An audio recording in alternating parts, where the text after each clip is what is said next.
So in ankylosing spondylitis, there's a few different treatment goals. The first is to make the patient as functional as possible. You do that by decreasing their pain as much as you can and also modifying some of their activity.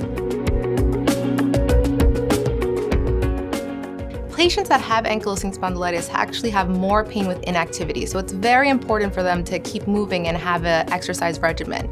Next are medications. The first-line medicines for this condition are non-steroidal anti-inflammatory medicines.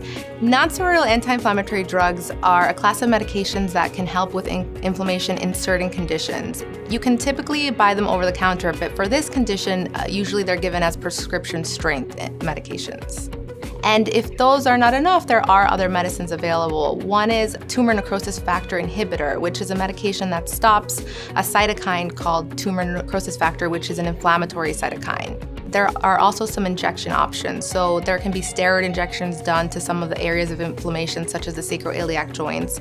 And if other joints are affected, which is less common in this condition, there's also injection options for those joints as well. For ankylosing spondylitis, a really important part of knowing if your treatment is working is your pain levels and also how functional you are. So your physician or healthcare provider may ask you to fill out a survey where you can mark down what kind of things you can do with pain and what kind of things you're doing without pain. That's one way to do it. Another way is also your physician might take some laboratory tests of inflammatory markers in your blood and might follow that to guide their treatment. Ankylosing spondylitis is a lifelong disorder. It will have kind of waxing and waning courses, so it really depends on how their own disorder progress is going.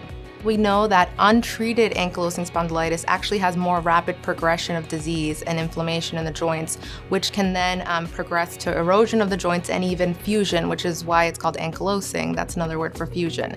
So if the patient is feeling, some issues with their treatment, they should definitely either talk to their physicians or maybe seek an alternate opinion from someone.